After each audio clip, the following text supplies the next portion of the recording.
the African History Network, host of the African History Network show. It is Tuesday, March 21st, 2023, and we are live. I'm a talk show host, researcher, lecture writer, and historian.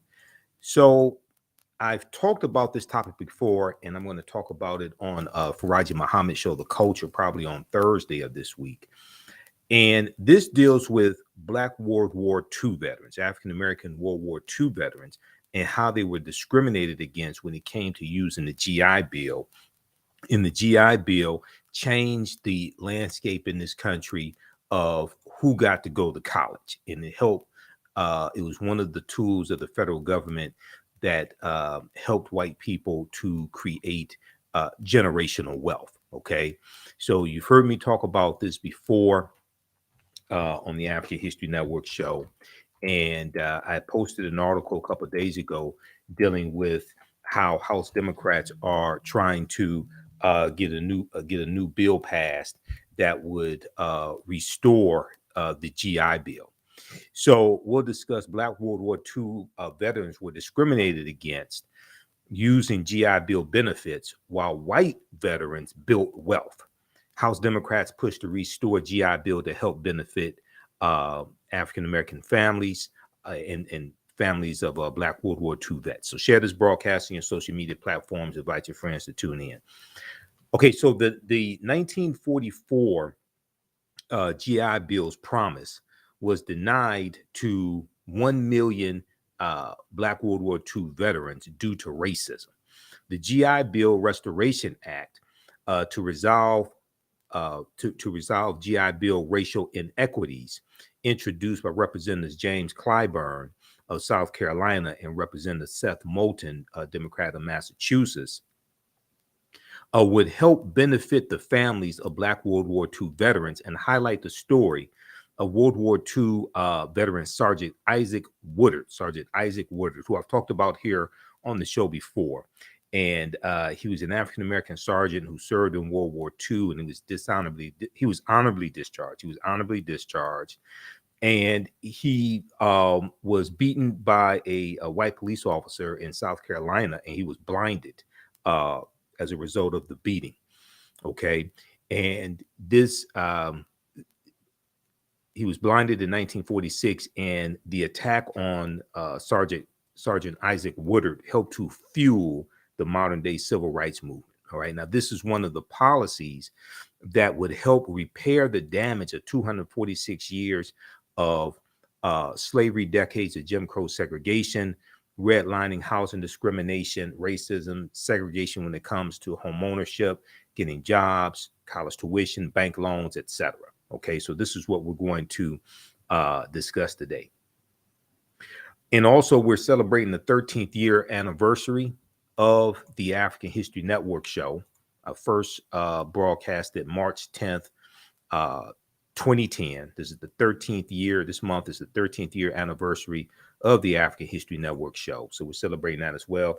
And you can help to support the African History Network, help us keep doing the research, stay on the air, keep broadcasting, pay some of the bills, etc.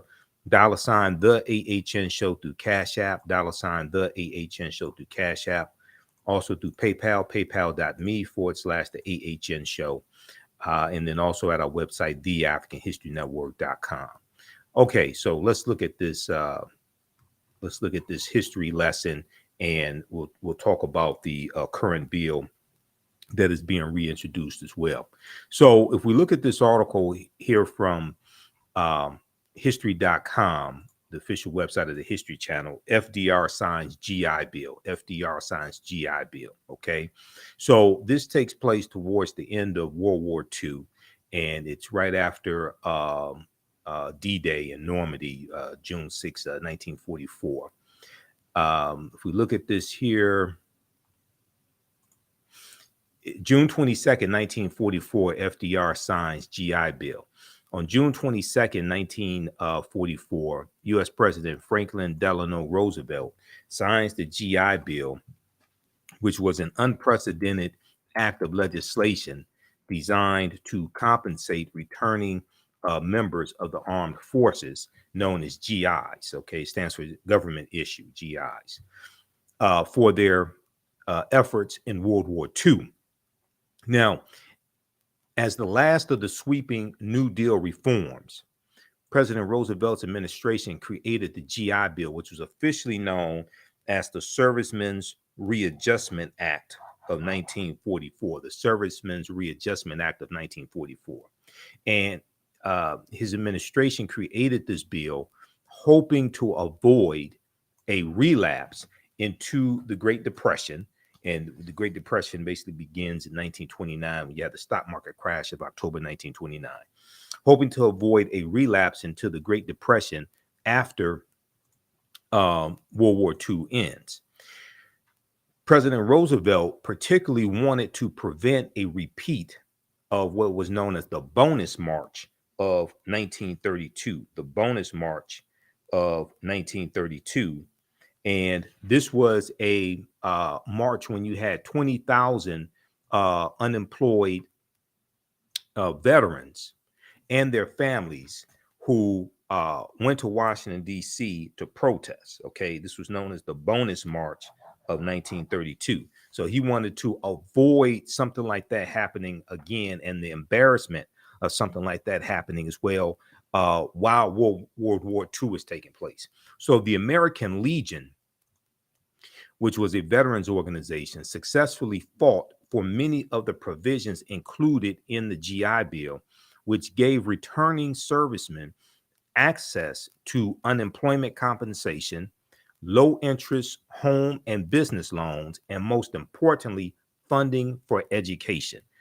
Unemployment compensation, low interest loans to buy homes and to start businesses, and also money to go to school, okay, college or trade schools. Now, by giving veterans money for tuition, living expenses, books, supplies, and equipment, the GI Bill effectively transformed higher education in America.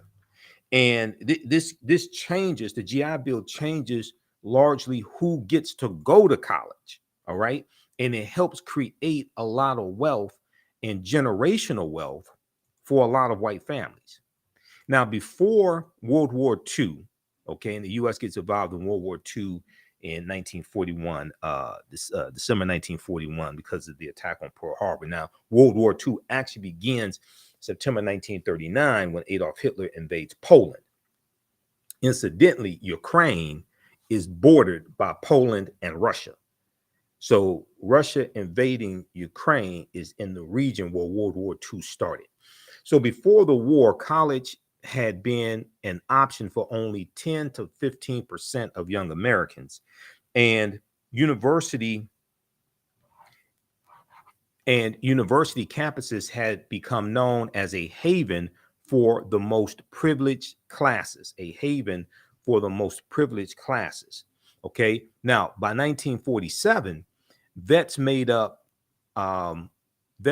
half of the nation's college enrollment. Okay. So you're looking at basically like 2 years after World War II ends. Okay. Veterans make up half of the nation's college enrollment. Now, 3 years later, nearly 500,000 Americans graduated from college compared to 160,000 in 1939. So here we see government policy working to help people, working to help veterans, working to help their families, largely white people. Okay. So you have a lot of Republicans who say they're against socialism, but the GI Bill was funded by taxpayer dollars and funded by the government. Okay. But this is a type of socialistic program because you have many people contributing to pay for this who can't take advantage of the benefits. And this totally changes who gets to go to college. All right. So 1950, nearly 500,000 Americans graduate from college compared to only 160,000 graduating in 1939, basically before World War II starts. Now, as educational institutions opened their doors to this diverse new group of students, overcrowded classrooms and residences prompted widespread improvement and expansion of university facilities and teaching staffs. An array of new vocational courses were developed across the country, including advanced training in education, agriculture, commerce, mining, and fishing skills that had previously been taught only informally. Now, the GI Bill became one of the major forces that drove economic expansion in America that lasted 30 years after World War II.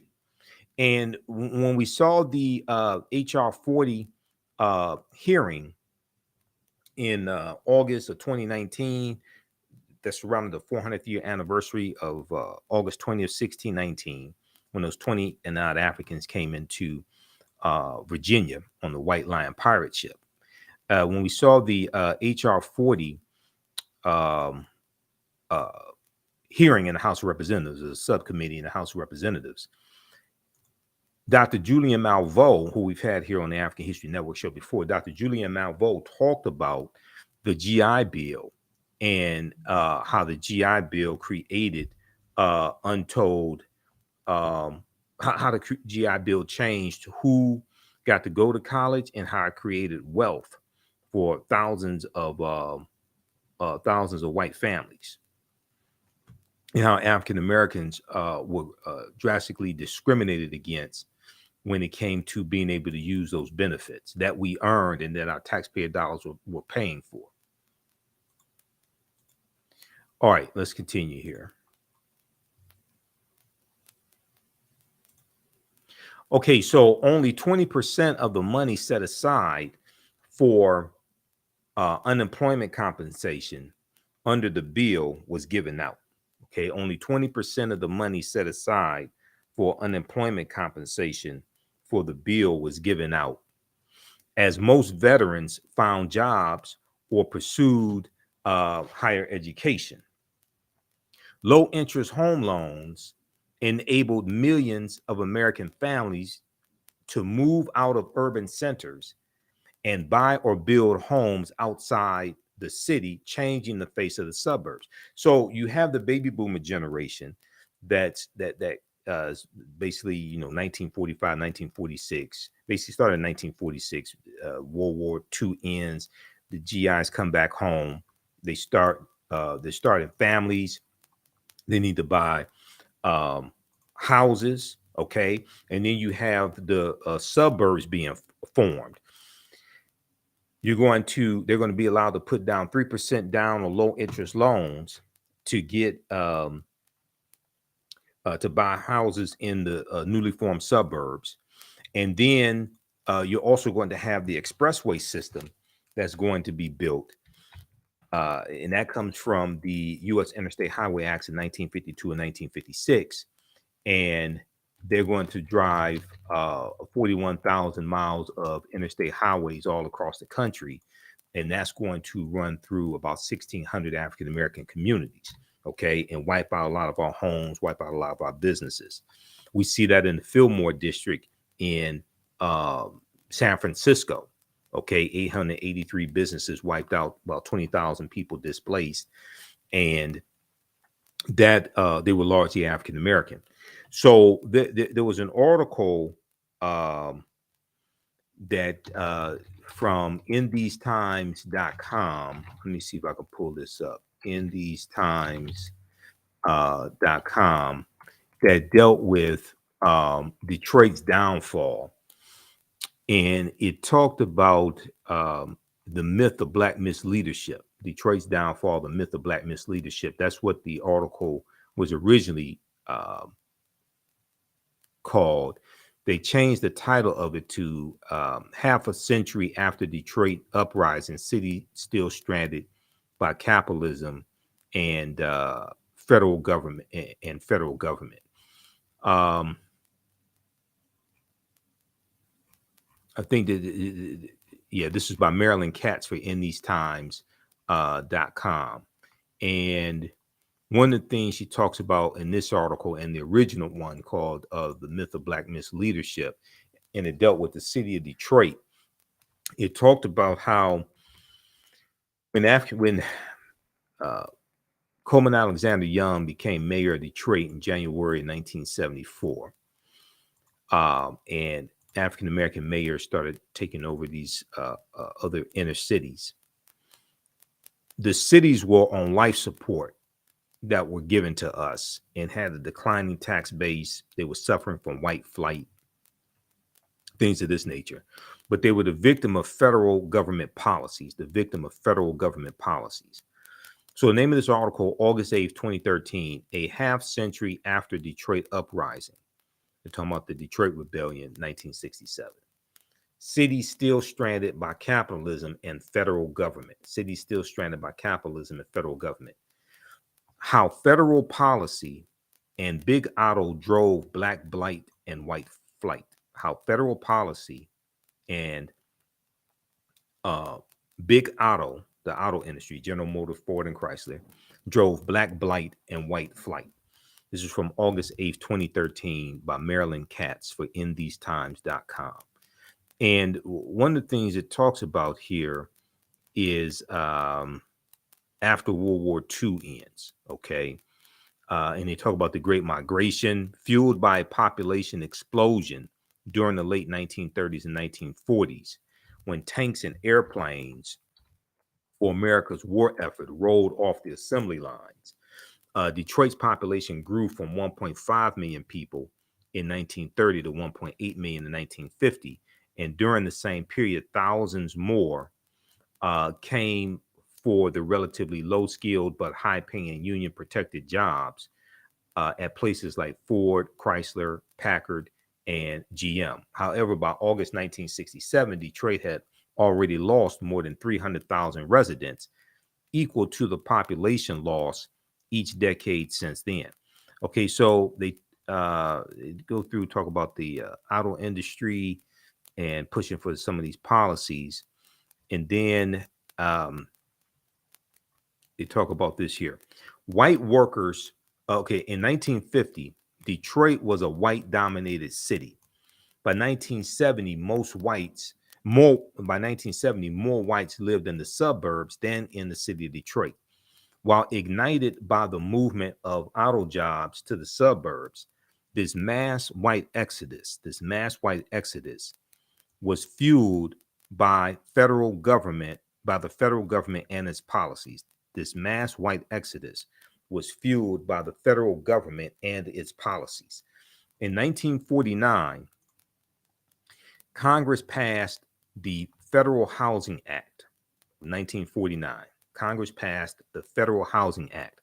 For the first time, home ownership required only 3% down for an attractive low interest rate mortgage. The Federal Housing Act guidelines favored mortgages in the new suburban developments that were popping up to meet post-war demand and actively discouraged their use in older inner city neighborhoods. Armed with the new Federal Housing Act product and Veteran Affairs loans, white workers moved with the companies to the suburbs, trading in their houses in what became a racially mixed city in the inner city for a suburban tract home in then virtually all white suburbs. Rather than congregate with others on the way to work in a streetcar, they drove past sprawling suburbs on the new highways, lobbied for by Big Otto and built at taxpayer expense. The expressways, the U.S. Interstate Highway Acts in 1952 and 1956 were lobbied for by the auto industry, General Motors, Ford, and Chrysler especially, and built with taxpayer dollars, and then demolished African-American homes and businesses. And then we're being discriminated against when it comes to buying these homes in the newly formed suburbs with with government programs like the Federal Housing Act of 1949, but then also the GI Bill. Okay, so we're being discriminated against from using government programs to buy homes in the suburbs, and then the expressways paid for by taxpayer dollars are demolishing our businesses and homes in the inner city. Okay, let's continue. So let's go back to this article here from history.com. FDR signs the GI Bill. And these are some of the things that we talk about in the 12-week online class that I teach on Sundays. Black resistance movements from the Haitian Revolution, U.S. Civil War, Civil Rights Movement, and Black Power Movement, 1800 to 1968. Okay, so our next class is Sunday, March 26, 2 p.m. Eastern Standard Time. Visit our website, TheAHNShow.com, TheAHNShow.com, and you can register for that. That's a 12-week online class that I teach, and I teach the classes on, we teach them on Saturdays and Sundays, okay?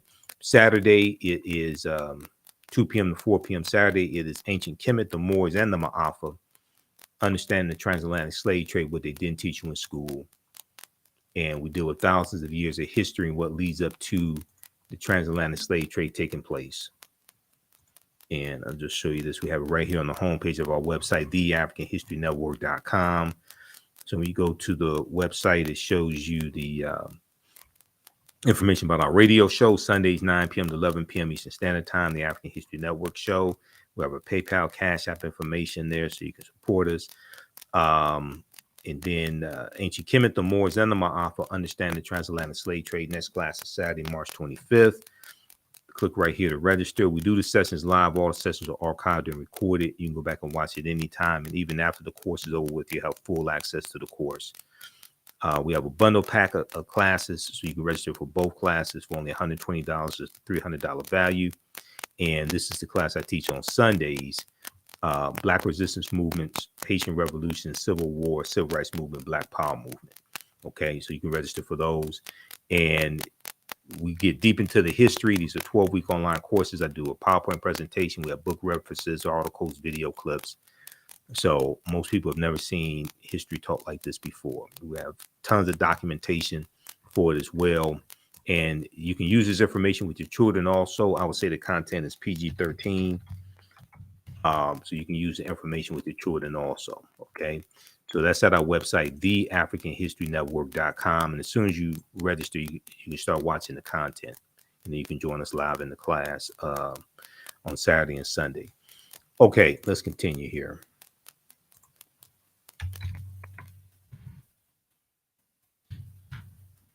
All right, let's go back to, I want to go back to the article here dealing with the GI Bill.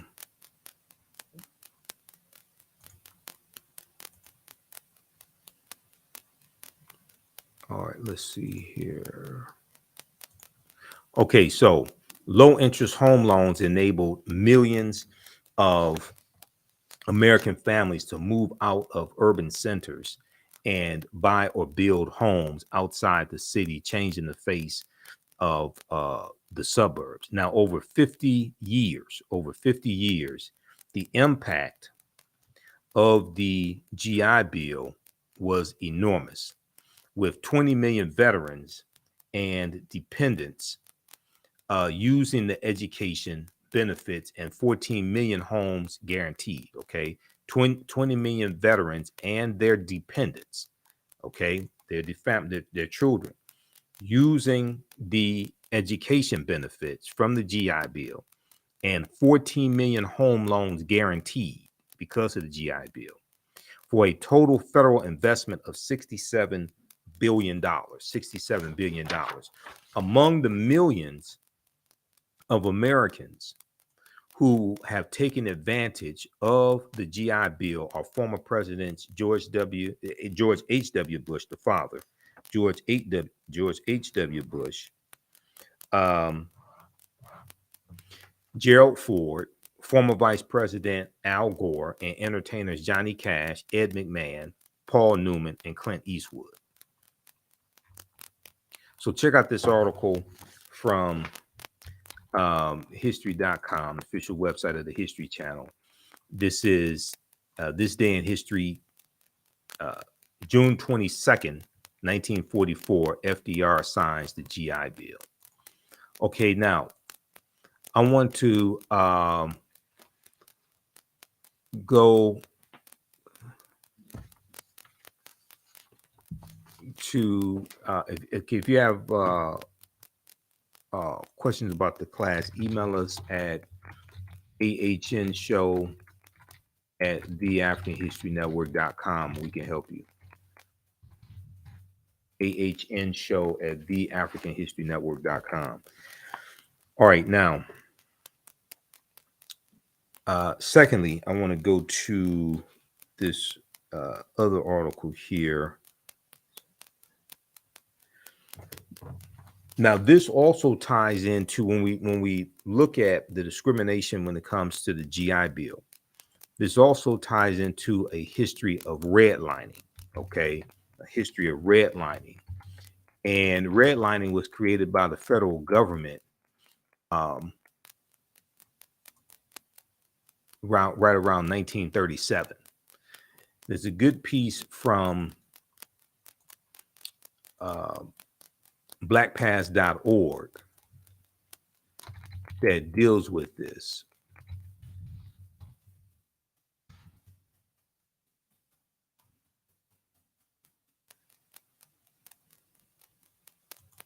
Let's see, let's pull up this piece from blackpast.org. And this deals with understanding government policy. So when we talk about repairing the damage of a legacy of 246 years of slavery, decades of Jim Crow segregation, redlining, housing discrimination when it comes to getting bank loans, home loans, funding to go to college, etc., you have to change those laws and policies that were put in place that discriminated against us. Just cutting the check doesn't address that, okay? Because those laws and policies that maldistributed wealth, power, and resources and continue to inflict harm, those policies will still be in place if you don't correct them. You have to correct those laws and policies that maldistributed the wealth, power, and resources. One of them is dealing with the GI Bill. Just giving cash payments doesn't address that harm, because the laws and policies will still be in place. And after you spend the money's gone, and you're still being hurt by those policies. That's why we have to have comprehensive reparations, okay? Not just cash payments. Cash payments can be part of overall comprehensive repairing of the damage, or restitution, or correcting structural inequities, because we need to take the term reparations out of the discussion and just focus on the policies that we need to get, the policies that we want in place. Just focus on that, as opposed to talking about reparations, because then reparations gets attacked because then it's associated with slavery and things like this. What we really should do is push the policies that we need to be in place to repair the damage and correct the harm that was done, and then deal with a history of those laws and policies, and you can trace that back to slavery, as opposed to the focus being on slavery. The focus should be on present day structural inequities and how to correct that, because that is a legacy of slavery. Okay, redlining, 1937. This is from blackpast.org. Redlining refers to a discriminatory pattern of disinvestment and obstructive lending practices that act as an impediment to home ownership among African Americans and other people of color. Okay, banks use the concept to deny loans to homeowners. Banks use the concept to deny loans to homeowners and would-be homeowners who lived in these neighborhoods. This in turn resulted in neighborhood economic decline, and withholding and the withholding of services or their provision at an exceptionally high cost. The origin of the term redlining stems from the policies developed by the Homeowners Loan Corporation, which is a government program. The Homeowners Loan Corporation, created in 1933 by the President Franklin Delano Roosevelt administration to reduce home foreclosures, during the Great Depression, and then institutionalized by the 1937 U.S. Housing Act, which established the Federal Housing Association, FHA, the Federal Housing Association.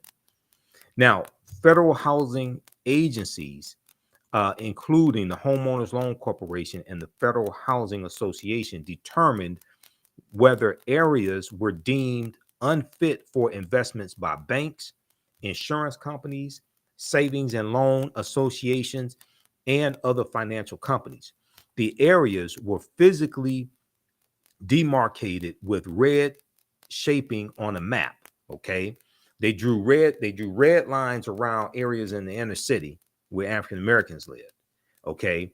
And green lines around out in the suburbs. In contrast, zones which were to receive preferential lending status were marked in green shading, and intermediate areas in blue shading. Often these decisions were arbitrarily based on the area's racial composition, rather than the income levels. While the practice was almost universal before 1968, the Civil Rights Act passed that year, which is the Fair Housing Act of 1968, which was as a result of the modern day civil rights movement. The Civil Rights Act passed that year theoretically outlawed redlining, okay, but it's going to take another 20 years before it's really enforced. Nonetheless, its impact was felt long after that date.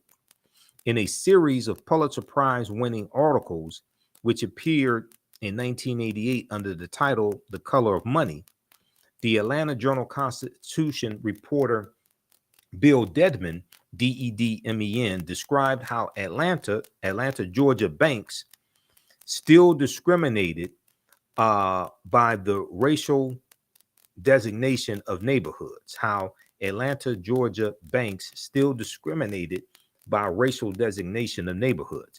His article illustrated how these banks were nearly twice as likely to lend to homeowners and prospective home buyers in low-income white neighborhoods as compared to affluent African-American areas, okay? Banks were nearly twice as likely to lend to homeowners and prospective buyers in low-income white neighborhoods as compared to affluent African-American areas. As a consequence of redlining, government program, originally, neighborhoods that local banks deemed unfit for investment were left undeveloped or in disrepair. Attempts to improve these neighborhoods with even relatively small business scale ventures were commonly obstructed by financial institutions that continued to label the underwriting as too risky or simply rejected them outright. When existing businesses collapsed, new ones were not allowed to replace them, often leaving entire blocks empty and crumbling. Consequently, African Americans in those neighborhoods were frequently limited in their access to banking, healthcare, retail merchandise, and even groceries. Now, these are examples of the harm that was done by a lot of government programs and how we are still dealing with the effects of that harm today. So when we talk about repairing the damage of these laws and policies and how it still shows up in structural inequities today, this is what we're talking about. So it was laws and policies that put us in this predicament. It's going to be laws and policies that take us out of this predicament, as one of my teachers, Dr. Claude Anderson, correctly states. You have to understand the history of how all this was shaped. This is after slavery ends. And the GI Bill is one of the most significant pieces of government legislation that helped create those structural inequities. Okay, one notable exception to this, and still is the proliferation of liquor stores and bars, which seemingly transcended the area's stigma of financial risk. Redlining also led to an appreciable dearth or lack of employment opportunities in these neighborhoods, as prospective small-scale employers were disinclined to locate there. Crime often followed in the wake of these declining neighborhoods, making further investment less likely. These developments created a cycle which seemingly justified the initial redlining practices. Okay, so check this piece out here from blackpast.org called Redlining, 1937. Gives some background history on redlining. Okay, and this came from the U.S. federal government. All right, now, then also we can look at this piece, this other piece here. This is from National Public Radio, NPR.org, A Forgotten History of How the U.S. Government Segregated America. A Forgotten History, hold on, let me pull this up. A Forgotten History of How the U.S. Government Segregated America.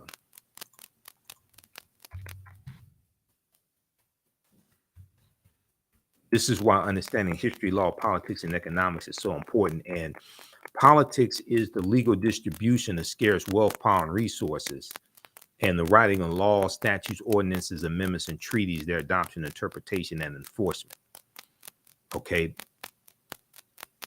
Politics is the legal distribution of scarce wealth, power, and resources, and the writing of laws, statutes, ordinances, amendments, and treaties, their adoption, interpretation, and enforcement. You know, politics influences every aspect of our life. In 1933, faced with a housing shortage, the U.S. federal government began a program explicitly designed to increase and segregate America's housing stock. Author Richard Rothstein says the housing programs begun under the New Deal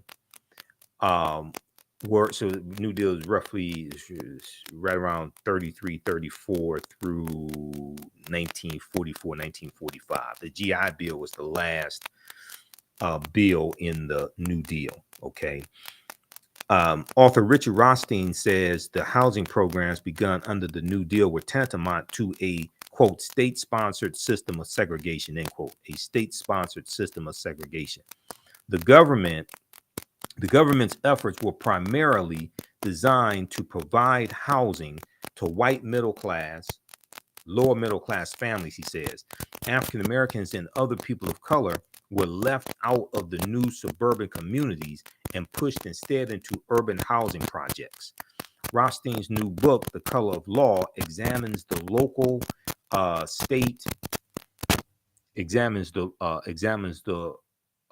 local, state, and federal housing policies, that mandated segregation. He notes that the Federal Housing Administration, which was established in 1934, furthered the segregation efforts by refusing to insure mortgages in and near African-American neighborhoods, a policy known as redlining. At the same time, the Federal Housing Administration, FHA, was subsidizing builders who were mass producing entire subdivisions for white people, with the requirement that none of the homes be sold to African Americans. Okay, so you have restrictive covenants, and restrictive covenants were in clauses written into the deeds that these homes could only be sold to white people. They could not be sold to African Americans. These were restrictive covenants. Now they're going to be made illegal. Restricted covenants are going to be made illegal by the Fair Housing Act of 1968. But you still have homes today that have those clauses in their deeds. Okay, so read the rest of this article here. A forgotten history of how the U.S. government segregated America. So this is all dealing with laws and policies.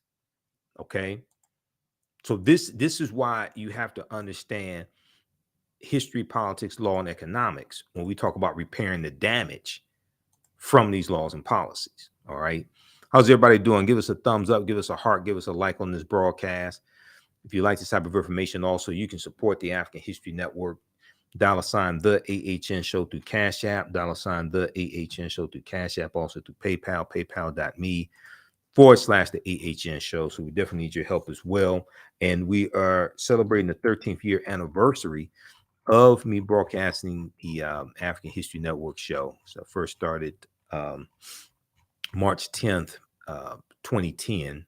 So this is our 13th year anniversary month. And we definitely appreciate your support in the past. Definitely need it today as well. This helps us keep doing the research, stay on the air, keep broadcasting, pay some of the bills, etc. And register for the online history classes that I teach on Saturdays and Sundays also.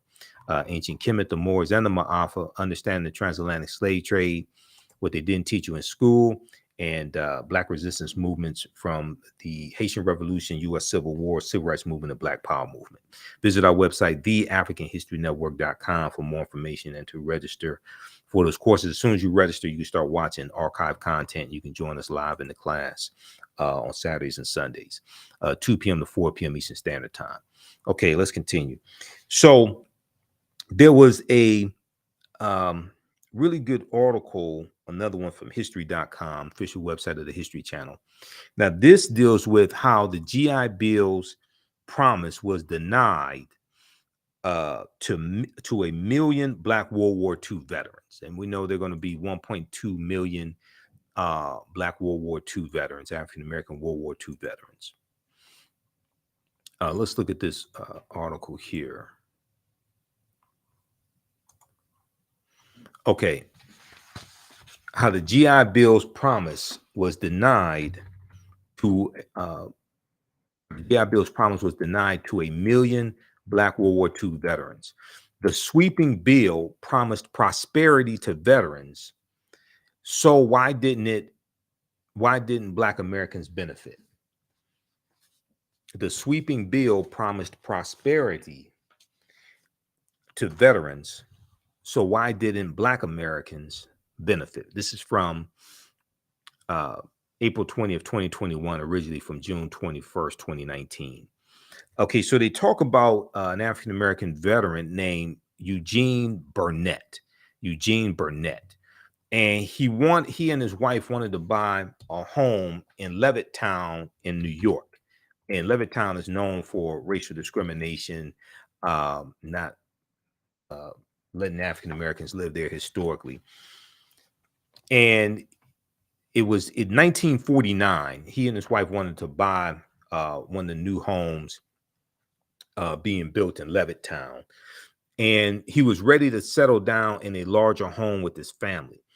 The newly established Long Island suburb seemed like the perfect place to begin their post-World War II life, one that he hoped would be improved with the help of the GI Bill. Okay, the Servicemen's Readjustment Act, signed into law June 22nd, 1944 by President Roosevelt. And the GI Bill was a piece of sweeping legislation aimed at helping World War II veterans like Eugene Burnett prosper after World War II.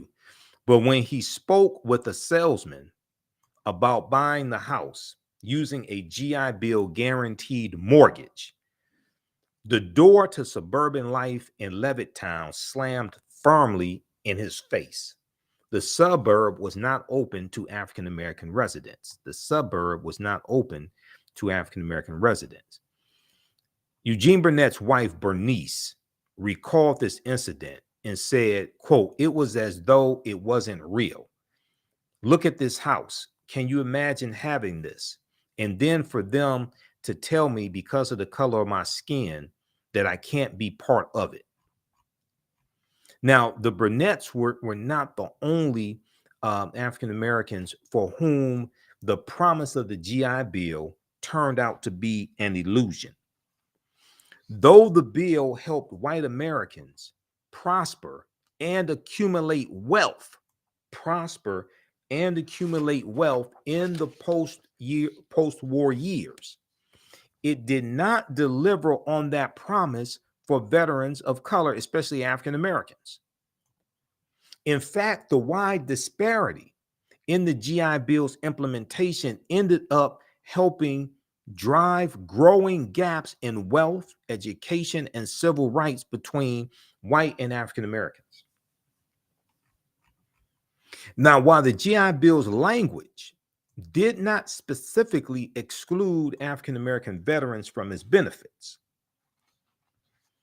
it was structured in a way that ultimately shut doors for 1.2 million African American veterans who had bravely served their country during World War II in segregated ranks, bravely served their country during World War II in segregated ranks.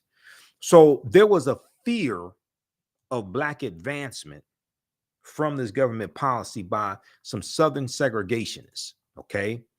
And this changes how the benefits in the GI Bill are going to be distributed. Okay, let's look at this here. And give us a thumbs up, give us a heart, give us a like on this broadcast. How's everybody doing? Follow us here on our Facebook fan page, The African History Network, and our YouTube channel, Michael Imhotep, IMHOTEP.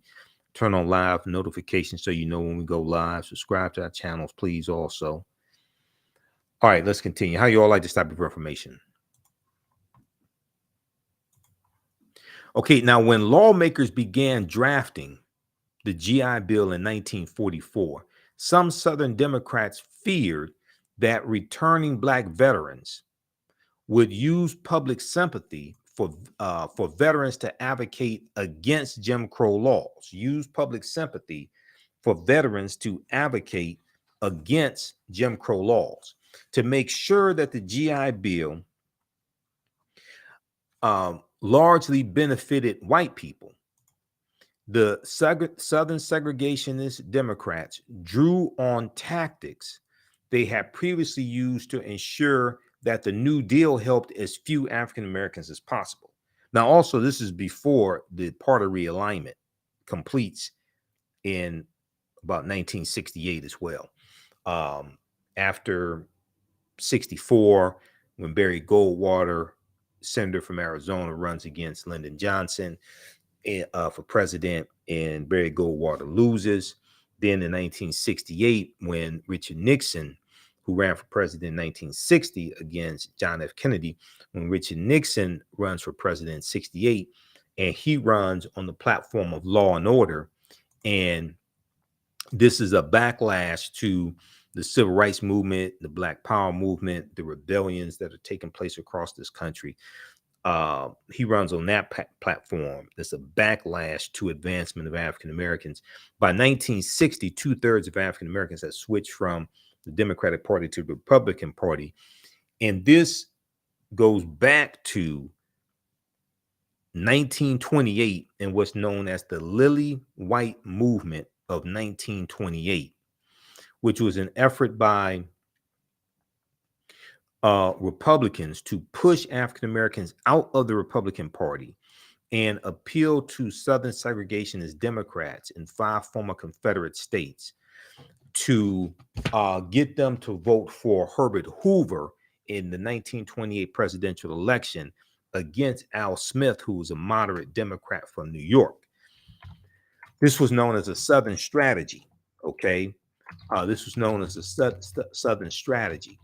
And it worked. Herbert Hoover became president, and the Republicans were who had been the party of Lincoln. Okay, Republicans who had been the party of Lincoln And we know that the Republican Party is going to be founded in 1854 by groups of abolitionists and, some members of the Whig Party, because the Whig Party, WHIG, was dying out by 1954.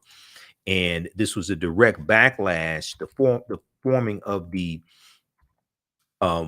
Republican Party was a direct backlash to what's known as the Kansas-Nebraska Act of 1854, where you had uh, the Kansas-Nebraska Act left up to those people living in Kansas and Nebraska, the new states of Kansas and Nebraska, left up to them to determine whether or not they had slavery, as opposed to it being dictated to them by the federal government. So it was a congressional law that allowed for the westward expansion of slavery, which infuriated a lot of abolitionists. And this caused a backlash, and the Republican Party is going to be formed formed by groups of abolitionists to push for the abolition of slavery and be a counter to the Democratic Party at the time, which was heavy in the South. This piece here from house.gov, history.house.gov, and house.gov is the official website of the U.S. House of Representatives. This piece right here on party realignment, this deals with the realignment of the political parties, not just the Democratic Party, but also the Republican Party. And that goes back to the Lily White movement in 1928.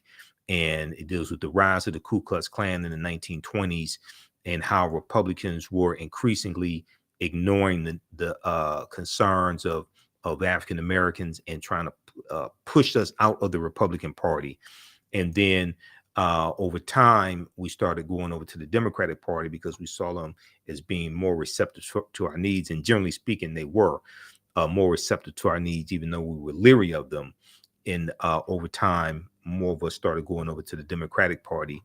And this talks about the Lily White movement in 1928 and the effort of the Republicans to get Herbert Hoover elected as president. Okay, so that's what that's where that goes to. It wasn't because of the Civil Rights Act of 1964 and the Voting Rights Act of 1968 or the Voting Rights Act of 1965. That's not why African Americans switched from the Republican Party to the Democratic Party. You got to go back like 40 years before that to the Lily White movement of 1928. Okay, I've done a whole lecture dealing with this history and the party realignment, things of this nature. Okay, so check this out here at history.house.gov. It's called party realignment. Party realignment.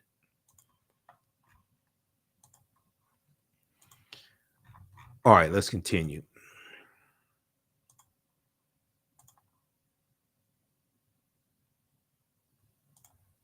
Let's go back to this piece here from the GI Bill. Okay, so to make sure that the GI Bill largely benefited white people, the Southern segregationist Democrats drew on tactics they had previously used to ensure that the New Deal helped as few black people as possible, During the drafting of the law,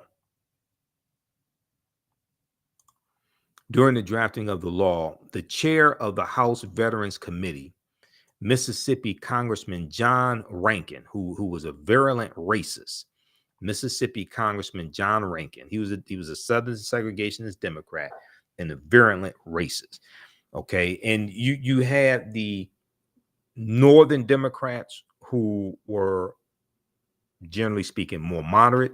Then you had the Southern segregationist Democrats, also known as Dixiecrats. Okay, many of them. And then 1947. So, for instance, 1947, 48 presidential election, the Democratic Party, generally speaking, they ran on a more pro-civil rights agenda. You had Strom Thurmond, who was a Southern segregationist Democrat, who ran as a Dixiecrat for president also. Okay, he lost, thank God. He lost. But because of this, and then you deal with President Harry Truman, and President Harry Truman desegregating the armed forces in 1946. Okay, we'll talk about that because that came after Sergeant Isaac Woodard was beaten by a police officer. World War II veteran Sergeant Isaac Woodard was beaten by a police officer, and he was blinded in the attack by a police officer, a white police officer. So during the drafting of the GI Bill, the chair of the House Veterans Committee, Mississippi Congressman John Rankin, played hardball and insisted that the program be administered by individual states instead of the federal government. Okay, he insisted that the program be administered by individual states instead of the federal government. Mississippi Congressman John Rankin got his way. Rankin was known for his virulent racism. He defended segregation, opposed interracial marriage, and had even proposed legislation to confine, then deport every person with Japanese heritage during World War II. Okay, so we know that took place about 1942, 1945, 46 or so. Right in that period of time during World War II. Yeah. So, basically 1941, December 7, 1941 to June 30 of 1946.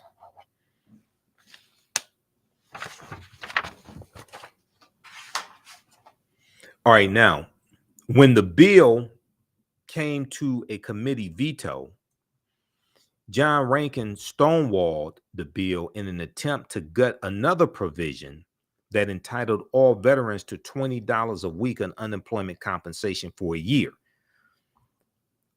White supremacist John Rankin knew this would represent a significant gain for African American Southerners, so he refused to cast a critical proxy vote in protest. The American Legion ended up tracking down the congressman who had left his proxy vote with John Rankin and flying him to Washington to break the deadlock. President Roosevelt signed the Servicemen's Readjustment Act into law on June 22nd, 1944, only weeks after the D-Day offensive began. It ushered into law sweeping benefits for veterans, including college tuition, low-cost home loans, and unemployment insurance. Now, when we look at the GI Bill's effect on African-American veterans, so from the start, African-American veterans had trouble securing GI Bill benefits. Some could not access benefits because they had not been given an honorable discharge, and a much larger number of African-American veterans were discharged dishonorably than their white counterparts. And a lot of this has to do with racism in the, racism in the military, especially in the Army, and the mistreatment of African-American soldiers.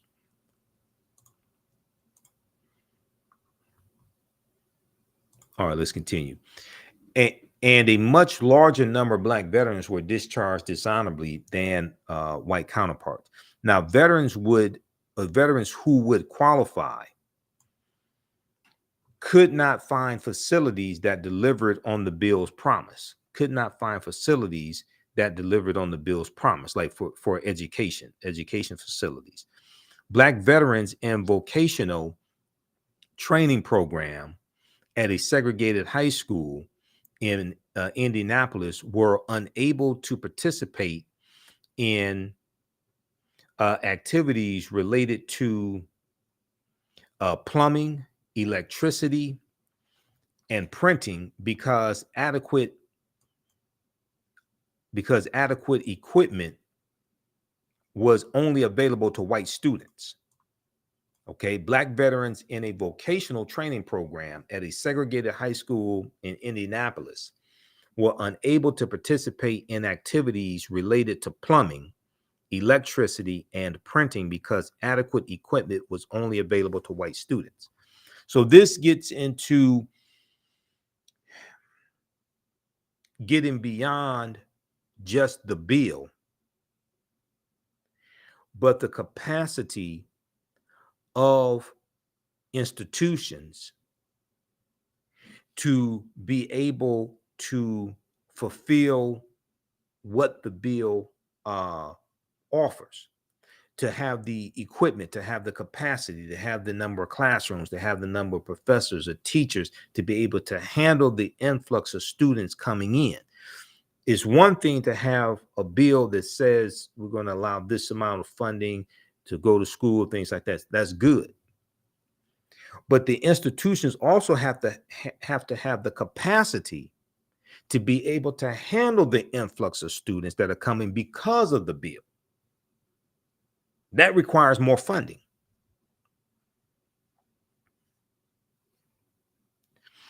Simple intimidation kept others from enjoying GI Bill benefits. In 1947, for example, a crowd hurled rocks at African American veterans as they moved into a Chicago housing development. Okay, a crowd hurled rocks at Black veterans as they moved into a Chicago housing development.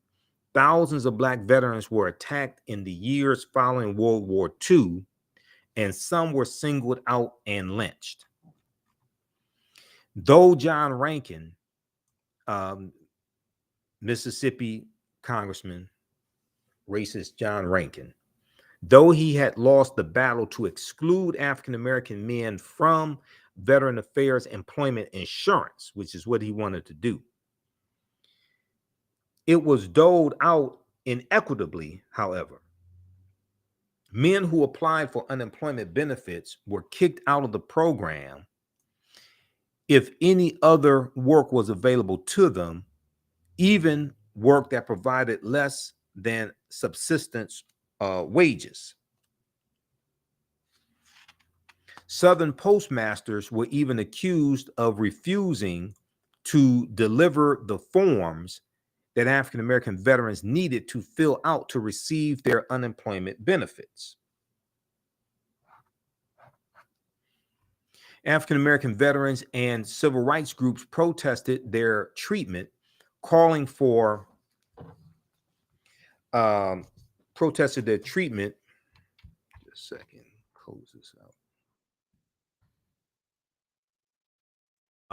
Black veterans and civil rights groups protested their treatment, calling for protections like Black involvement in the veteran affairs and non-discriminatory loans, but the racial disparities in the implementation of the GI Bill had already been set into motion.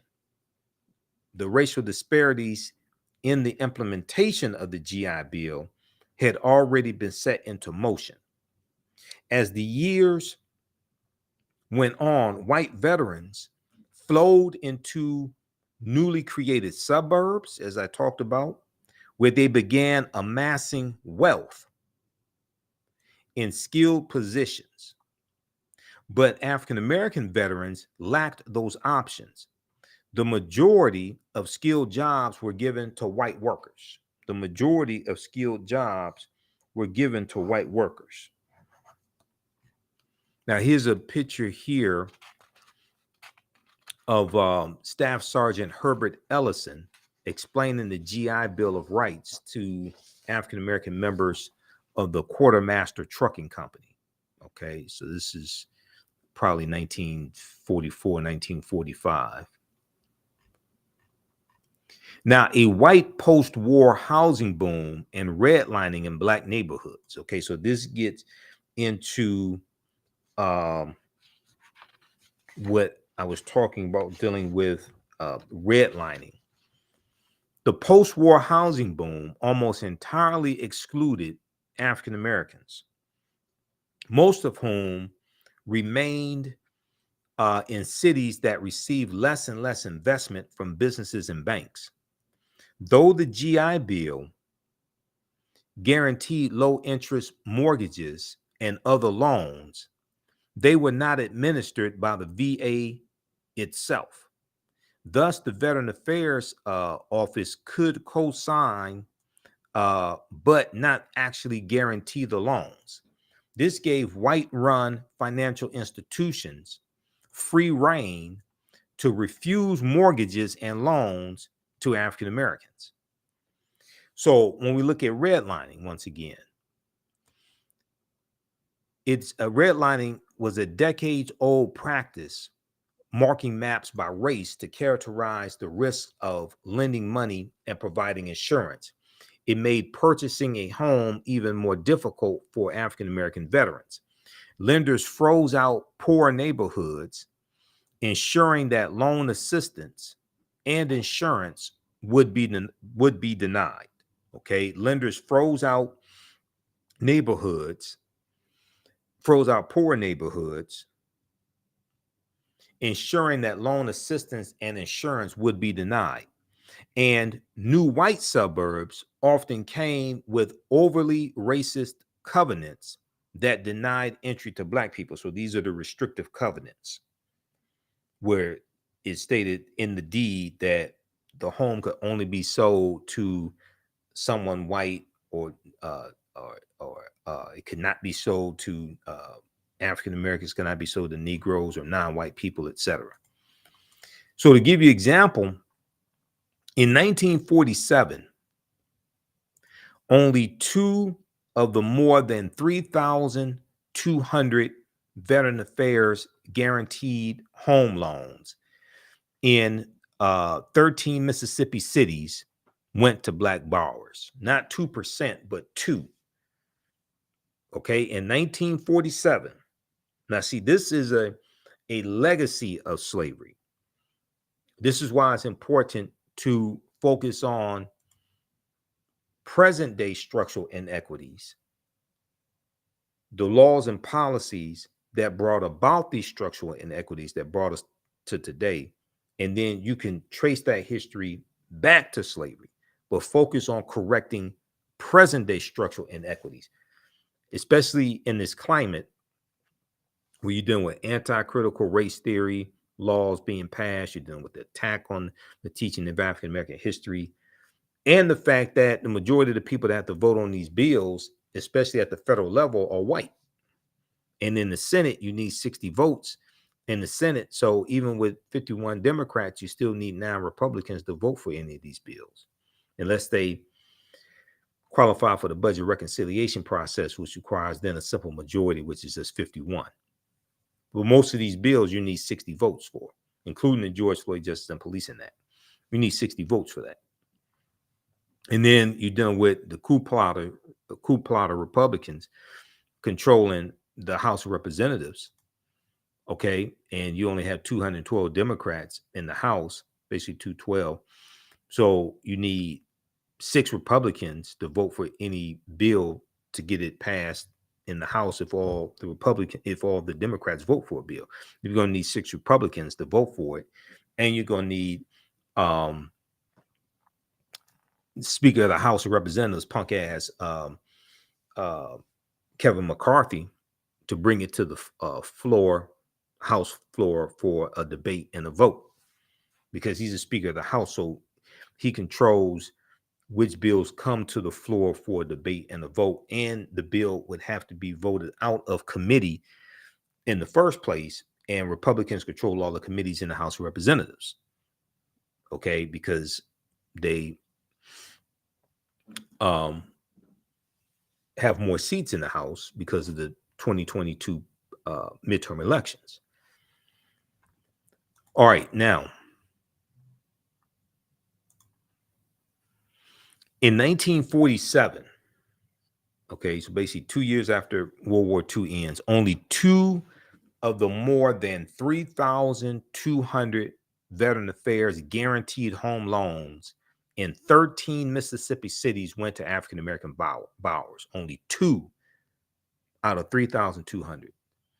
Quote, these impediments were not confined to the South, end quote, notes historian Ira Katznelson. He said, quote, in New York and the northern New Jersey suburbs, fewer than 100 of the 67,000 mortgages insured by the GI Bill supported home purchases by non-white people. Fewer than 100 out of 67,000.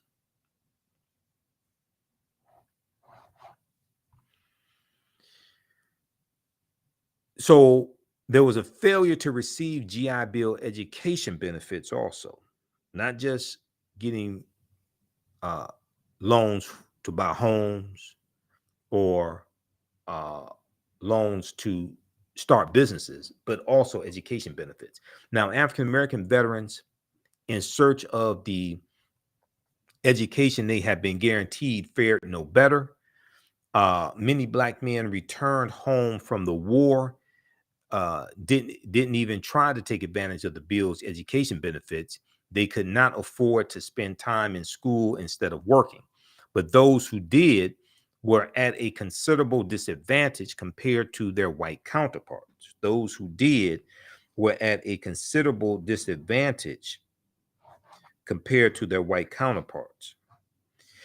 Public education provided poor preparation for African American students, and many of them lacked much educational attainment at all due to poverty and social pressures.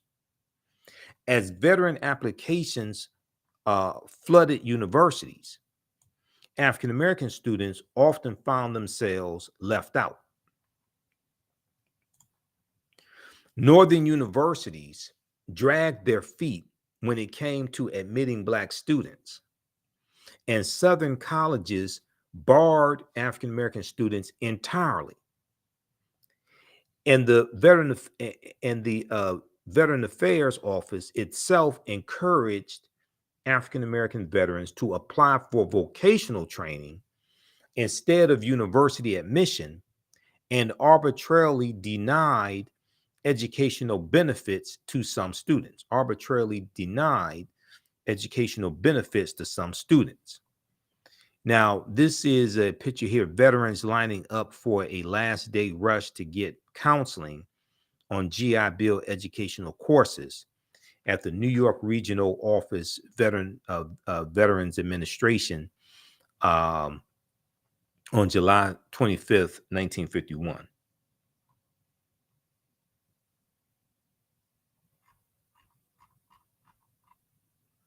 Now, those students who did try to attend college found doors closed at every turn. A full 95% of Black veterans were shunted off to Black colleges, institutions that were underfunded and overwhelmed by the influx of new students.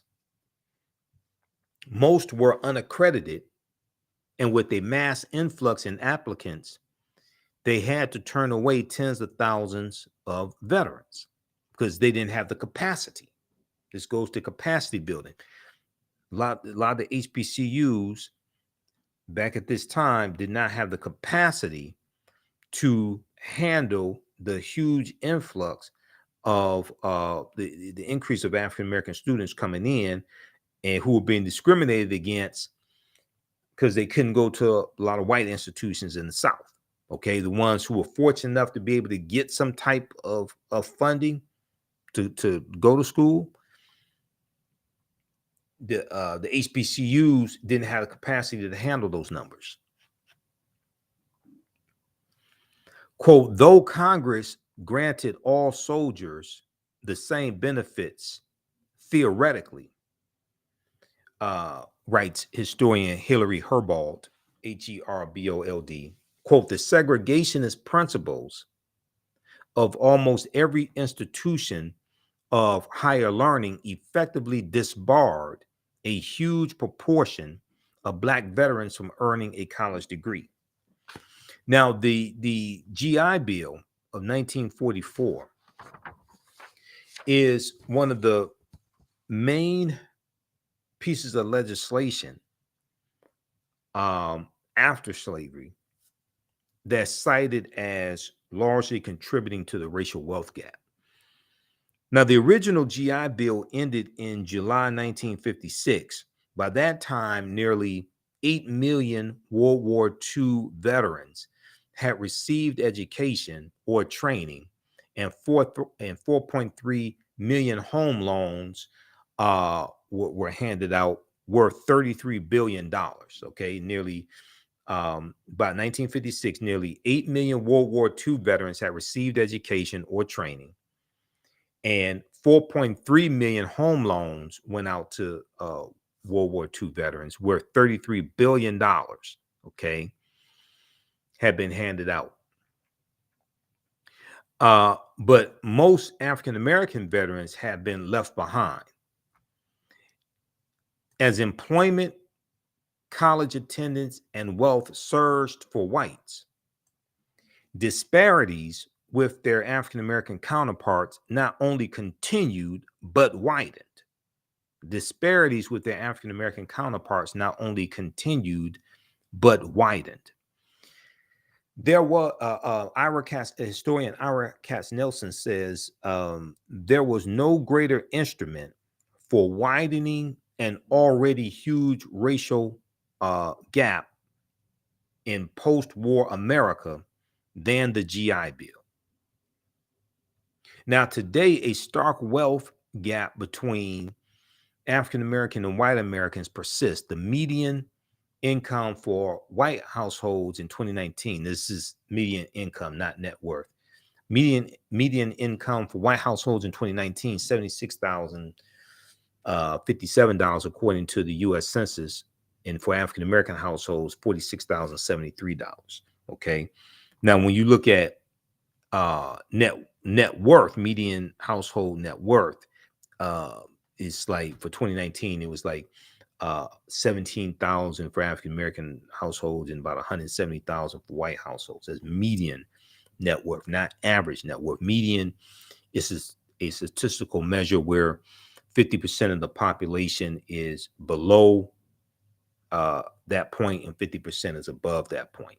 Check out this article here from history.com, official website of the History Channel, how the GI Bill's promise was denied to 1 million Black World War II veterans. Okay, that's at history.com.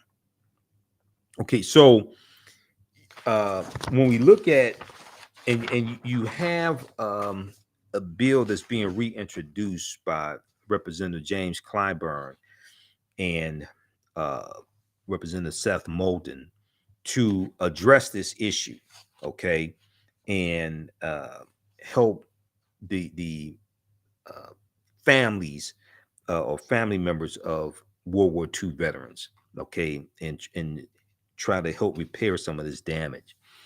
There's an article from thegrio.com, and I mentioned it briefly on the African History Network show this past Sunday. We'll probably talk about it on Faraji Muhammad's show, The Culture, this week, probably on Thursday. I should be on Thursday. They had technical difficulties. Was going to be today, but he was having technical difficulties, so I wasn't on the show today. They didn't broadcast at all today. Let's look at this here. How's everybody doing? How you all like this type of information? We have Vanessa, we have Tony watching, LaShonda. Give us a thumbs up, give us a heart, give us a like on this broadcast. Also, we're celebrating the 13th year anniversary of the African History Network show, of me broadcasting the African History Network show. First started March 10th, 2010. And you can support us in our work as well as we continue to educate, empower, and inspire people of African descent throughout the diaspora and around the world, because right now it's correct wrong behavior. You can support us at $ TheAHNShow through Cash App and through PayPal, paypal.me/TheAHNShow, or visit our website, TheAfricanHistoryNetwork.com, TheAfricanHistoryNetwork.com, because we have the information on the homepage of our website. We have the links there.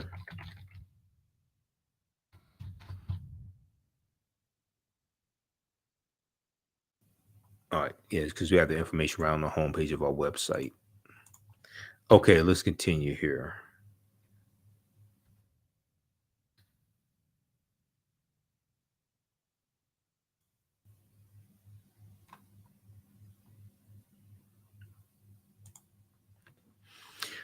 All right, now, if we look at this piece here from thegrio.com, House Democrats reintroduce GI Bill to help Black veterans and descendants receive overdue benefits. This is from March 3rd, 2023 by my girl Ashley Banks. Because Ashley, I follow Ashley on was it Instagram, and connected with Ashley through Roland Martin show, because I'm on Roland Martin show on Friday. So that's how I connected with Ashley Banks a couple years ago. All right, now let's look at this here. So the GI Bill Restoration Act is probably the only shot we have of some kind of race-specific reparations in this country, said Richard Brookshire, co-founder and CEO of the Black Veterans Project. Okay, co-founder and CEO of the Black Veterans Project. And they have an interview with Richard here. There's a clip of him. So they have the interview here in this article, so you can check that out as well. Black World War II veterans and their descendants have yet to receive the overdue GI Bill benefits. However, some House Democrats hope to change that. On February 28th, House Representative members James Clyburn, Democrat of South Carolina, and Seth Moulton, Democrat of Massachusetts, reintroduced the Sergeant Isaac Woodard Jr. and Sergeant Joseph H. Maddox GI Bill Restoration Act in an effort to seek justice for veterans and their descendants who are owed numerous benefits. Veterans and their descendants who are owed numerous benefits. Okay, now here's a picture of the Harlem Hellfighters during World War I. The 369th Infantry Regiment, also known as the Harlem Hellfighters. Now, Richard Brookshire, co-founder and CEO of the Black Veterans Project, told thegrio.com that the GI Bill might have to overcome some challenges before being signed into law.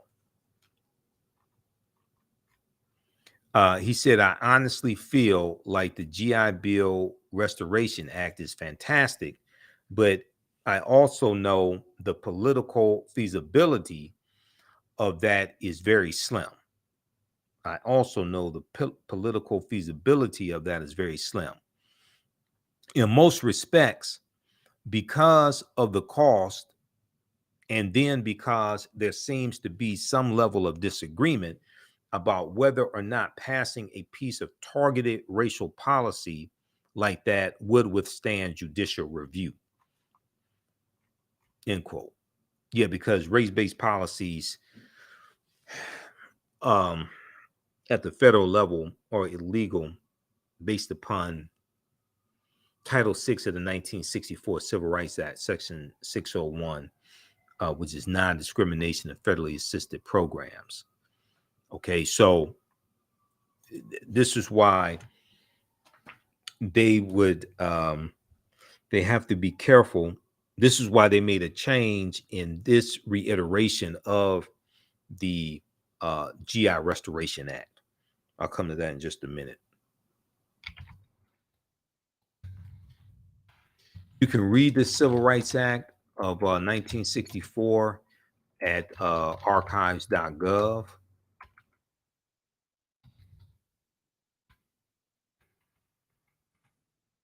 See, archives.gov was the U.S. National Archives, as well as loc.gov.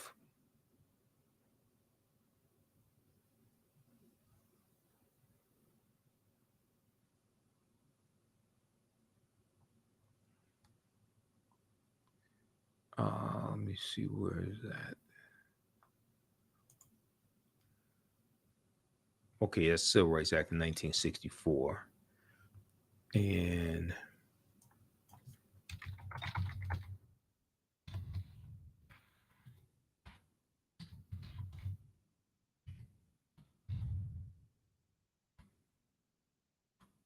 okay, well,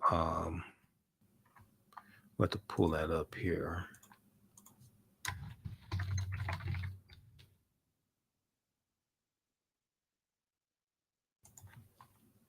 The second word, U.S. Department of Labor. Yeah, U.S. National Archives. This should be it right here.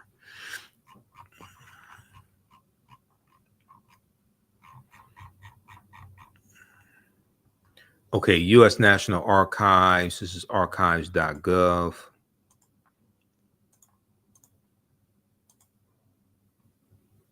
Civil Rights Act 1964. Okay, it's U.S. National Archives, and we want to go to Title VI.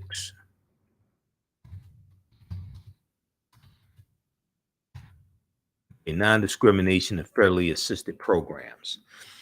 Section 601. No person in the United States shall, on the ground of race, color, or national origin, be excluded from participation in, be denied the benefits of, or be subjected to discrimination under any program or activity receiving federal financial assistance. Okay, so this is why race-based policies at the federal level are illegal, and that was put into the 1964 Civil Rights Act because we were being discriminated against when it came to, a lot of federal policies.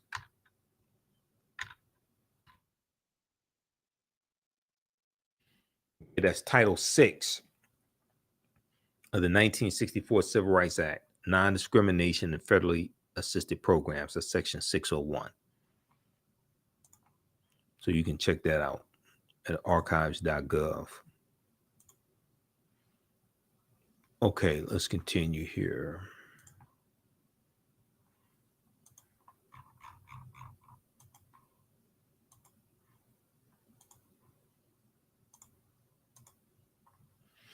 All right, so they talk about President Roosevelt signing the GI Bill in 1944, and the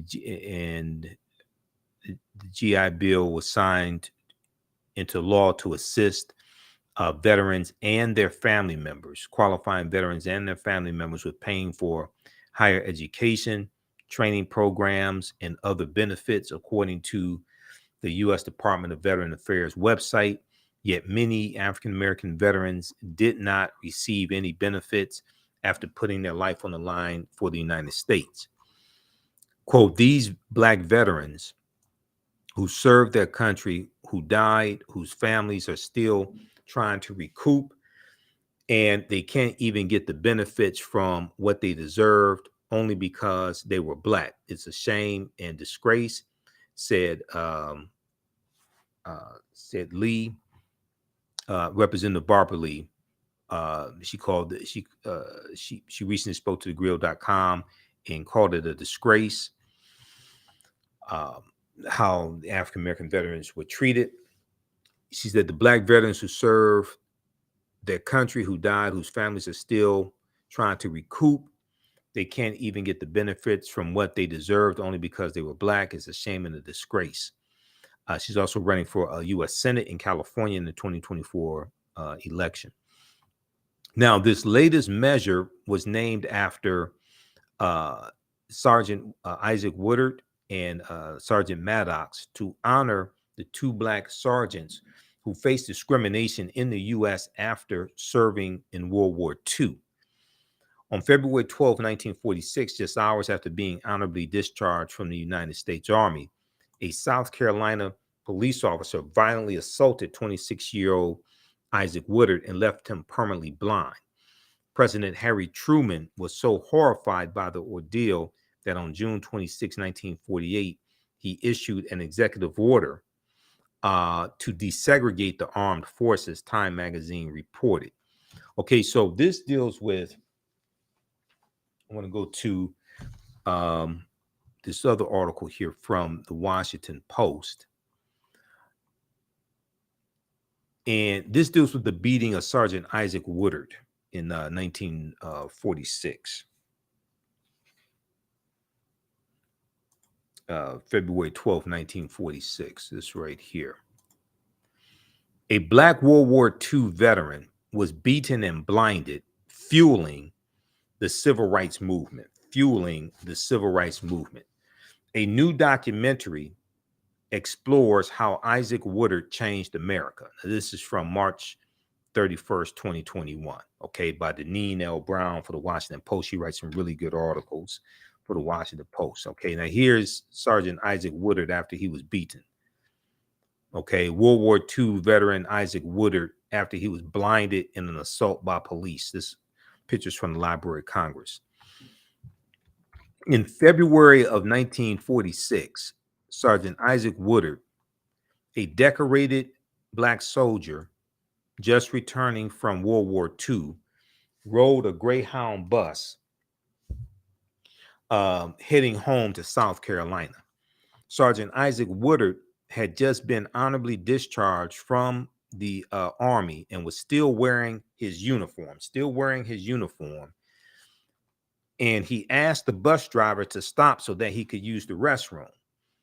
The driver reluctantly pulled over, calling Sergeant Isaac Woodard boy. Woodard, who had just returned from more than 3 years of military service in the Pacific, stood up for himself and other African-American veterans, telling the driver not to talk to him like that. He said, "I'm a man just like you." At the next town, which was Batesburg, South Carolina, the white driver of the Greyhound bus called the police. The Batesburg police chief pulled Sergeant Isaac Woodard off the bus and immediately began beating him, plunging a blackjack into each of Sergeant Isaac Woodard's eye sockets and blinding him. This is the white police chief there in Batesburg, South Carolina. Okay, now Sergeant Isaac Woodard was taken to jail, where he would later explain that someone poured whiskey on him to say that he had been drunk. He spent the night in excruciating pain. The next morning, he was taken to court and ordered to sign papers that he could not see or read. A new documentary, which came out in 2021, right around March, April 2021, a new documentary called The Blinding of Isaac Woodard, directed by Jamila Efron, Ephron, and narrated by Andre Holland, premiered Tuesday on American Experience on PBS. The documentary explores the story of Isaac Woodard's life and how the beating fueled the civil rights movement and changed the trajectory of U.S. history. Okay, now let's see. If we continue here, I'm going to skip over some of this. The documentary uncovers how a single individual can be the spark that ignites a movement and creates a seismic shift in public opinion, said Camille George, the film's executive producer. Although his name is little known today, Sergeant Isaac Woodard's story changed hearts and minds and the law of the land, because this is going to lead to the desegregation of armed forces. Okay, now 2 months after Sergeant Isaac Woodard was blinded, he traveled to New York City where he met with Walter White, executive secretary of the NAACP. The NAACP's legal team, led by Thurgood Marshall, had been looking for civil rights cases that could dramatize the impact of Jim Crow laws, lynchings, white supremacy, police brutality, and racial violence committed against people, against African Americans, racial violence committed against Black people. And here's a picture of Thurgood Marshall. This is from 1958 outside the U.S. Supreme Court. Now, hundreds of African American veterans have been attacked and an unknown number were lynched. The NAACP offices were filled with harrowing reports of African American veterans lynched. One Black veteran had been murdered for casting a vote in a primary. In July of 1946, 4 Black people, including George W. Dorsey, a distinguished veteran who had served in World War II in the Pacific and North Africa, were beaten, tortured, fatally shot, and hanged from Moore's Ford Bridge in Walton County, Georgia, in what is called the last mass lynching in America. What is called the last lynching in America. This is July 1946, okay, in Walton County, Georgia. They were hung from the Moore's Ford Bridge.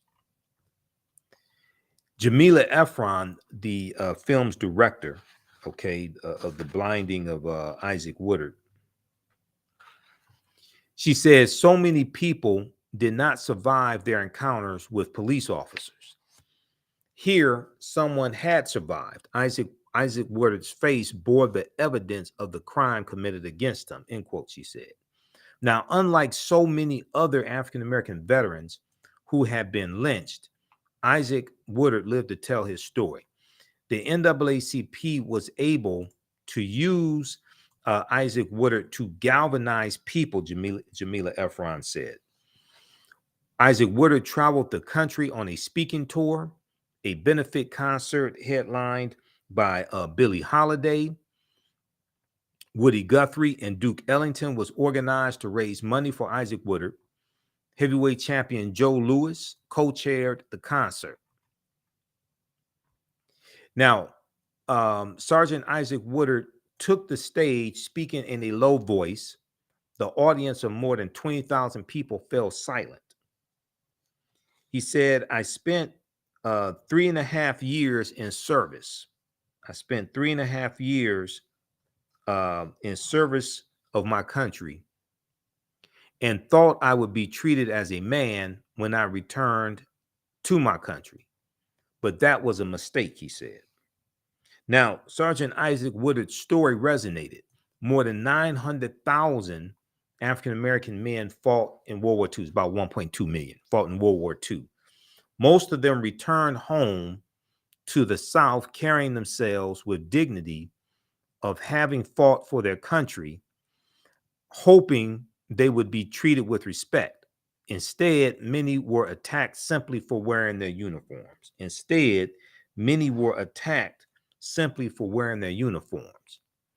Now, Jamila Efron said, quote, it coalesced with a moment when yet again Black men had gone off to fight for human rights to come home and have those rights denied to them. It reached a tipping point amongst Black veterans and Black communities that enough was enough. Now, the NAACP asked actor Orson Welles to use his weekly radio show to highlight the brutal attack on Isaac Woodard. Week after week, Orson Welles pounded at the question, who was the officer who beat and blinded Woodard? Orson Welles asked for help in identifying the town where Isaac Woodard was beaten and the name of the officer. "Quote unquote, Officer X," Orson Welles announced. "I'm talking to you. You are going to be uncovered." Now, within days, the NAACP received a letter from an African-American soldier who wrote that he was on the bus when Sergeant Isaac Woodard was pulled off. The letter writer identified the town where the beating occurred as Batesburg, South Carolina. Orson Welles announced, "Officer X, we know your name now. Officer X, we know your name now." Now, here's Isaac Woodard applying for maximum disability benefits, and his mother stands to his right.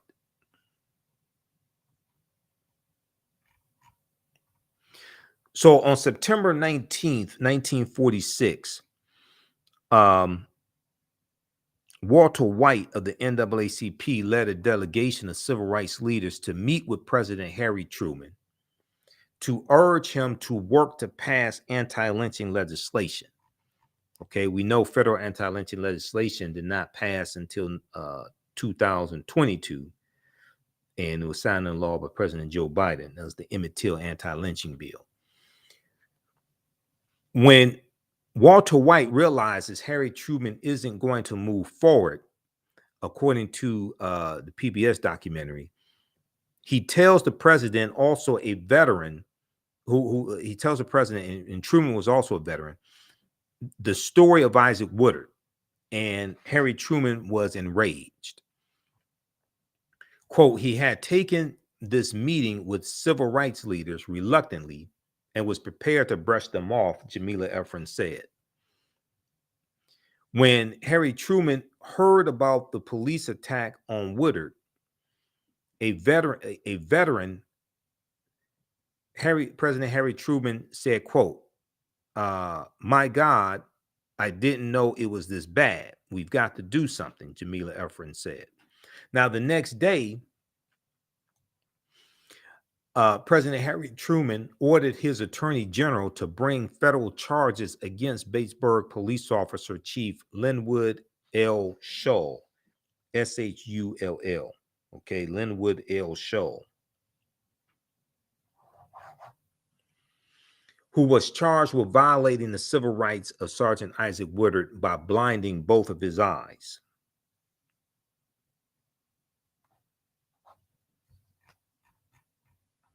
Now, a month later, on November 5th, 1946, Police Chief Linwood L. Shull, his trial began in Columbia, South Carolina. The trial was presided over by Judge Waities, W-A-T-I-E-S, Waring, the son of a Confederate soldier. Okay, Judge J. Waities Waring, W-A-R-I-N-G. He was the son of a Confederate soldier. During the trial, and now South Carolina is where the Civil War started also, by the way, April 12, 1861. Now, during the trial, Isaac Woodard testified that he was pulled off of the interstate bus on the night of February 13th, 1946 in Batesburg, South Carolina.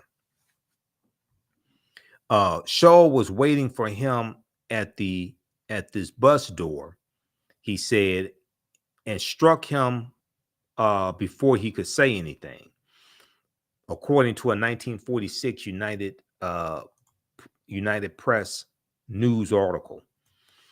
Quote, "Two war veterans, a Negro and a white, who were discharged at Augusta the same day as Isaac Woodard and rode on the bus with him, testified that the Negro was not drunk and had not created a disturbance. The all-white jury deliberated only 15 minutes before acquitting Police Chief Linwood L. Shull." Okay, can you believe that? This is South Carolina. This racist South Carolina in 1946. They deliberated for 15 minutes before quitting the white police chief. Quote, Judge Waring and his wife are appalled at the blatant miscarriage of justice. According to PBS, Waring would devote the rest of his career to the fight against racism. The Warings become the targets of threats and violence. Now, on December 5th, 1946, a month after the trial ended, President Harry Truman signed an executive order creating the President's Committee on Civil Rights. On June 28, 1947, President Harry Truman accepted the invitation from the NAACP's Walter White to speak at the organization's annual convention. Okay. He said there's no justifiable reason for discrimination because of ancestry or religion or race or color. He said we cannot any longer await the growth of a will to action in the slowest state of the most backward community. Our national government must show the way, end quote.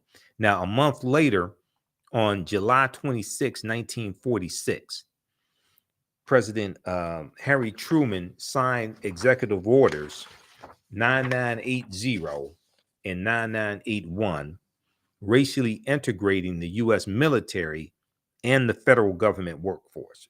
Racially integrating the U.S. military and the federal government workforce. And this is going to, especially the federal government workforce, this is going to allow more African Americans to get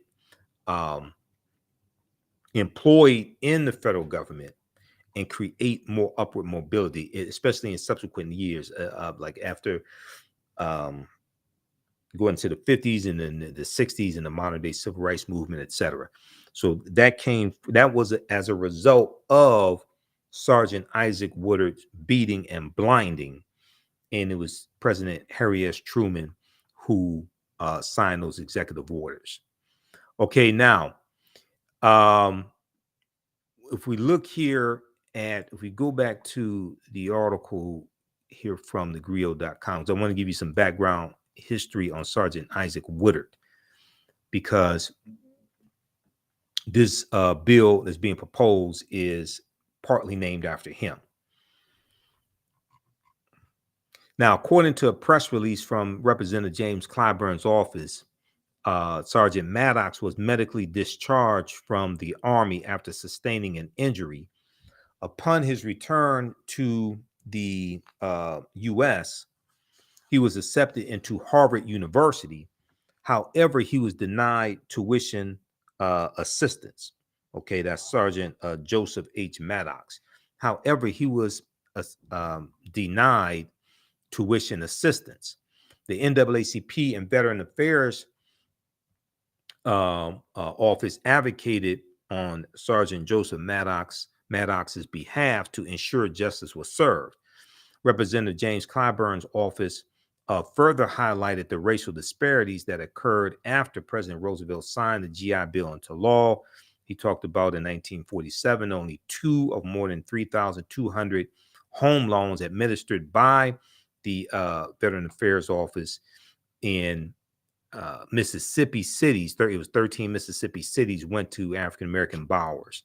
Roughly, Representative Clyburn said roughly 19% of white World War II veterans earned a college degree compared to just 6% of black veterans, end quote.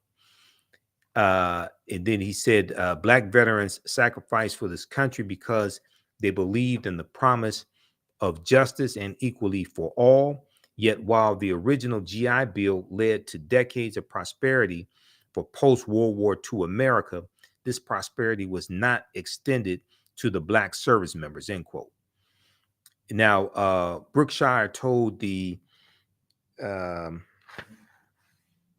Brookshire told thegrio.com that other discriminatory practices, such as redlining, also contributed to widening the racial wealth gap between African Americans and white veterans. Okay, let's see. Let's go to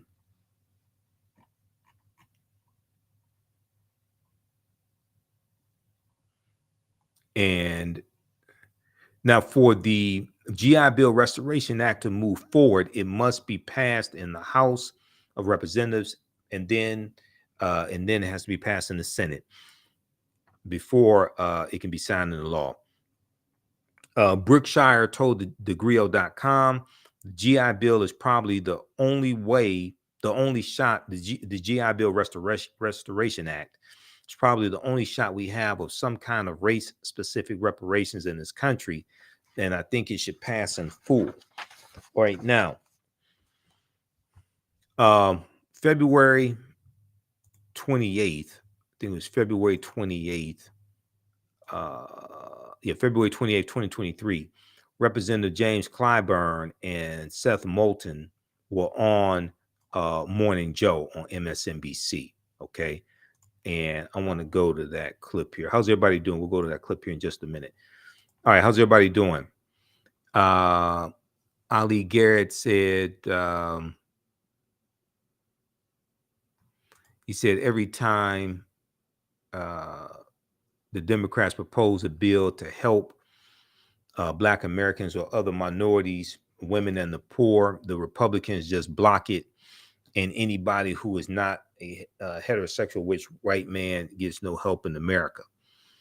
That's why Republicans have to be taken out of power, and you got to get to so Democrats have to take back control of the House of Representatives. And I'm neither Democrat nor Republican, but I sure as hell ain't stupid. I can see who keeps blocking and voting against policies that are beneficial for us, and I can see who keeps voting for policies that are beneficial for us and who keeps writing those policies. And that's why Democrats have to take back control of the House of Representatives. But also you need to get like 54, 55 Democratic senators so that you can do a carve out to the filibuster in the Senate, or change the filibuster and go back to a talking standing filibuster. Okay, because as it stands now, you have to get 60 votes to get any of these bills passed, unless it's dealing with federal judges. Okay, you have to get 60 votes, and federal judges or U.S. Supreme Court judges, unless it's dealing with judges, and trying to get 60 votes is a tall order in the Senate. All right, now I want to go to this clip here. This is from Morning Joe, and Representative James Clyburn and Seth Moulton are talking about the bill that they are reintroducing. Also, if you like this type of information, you can support the African History Network. $ the AHN Show through Cash App. $ the AHN Show through Cash App. Also through PayPal, paypal.me/the AHN Show. And we also have the information on the homepage of our website. And this is our official Cash App account, $ the AHN Show. There's some fake African History Network Cash App accounts out there that I'm still trying to get shut down. This is ours. Our tag is $ the AHN Show, SHOW. When you go to it, it'll say Michael. Make sure my picture there also. These other ones are fake African History Network Cash App accounts. I've identified 5 of them. And they're using versions of our Cash App tag, and they've been stealing money from us. Okay, so it's creating a huge problem. So we have the information right here on the homepage of our website also, and you can just click on our link, and it has our QR code as well for Cash App here, and we have the link for PayPal also. All right, I want to go to this clip here from Morning Joe, where they explain this bill and why it's so important.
Okay, so check that out. That's on MSNBC's YouTube channel. That is from February 28th, 2023. House Dems push to restore GI Bill to help benefit families of Black World War II vets. Okay, and we'll post the link here to that video also here on the thread of the broadcast.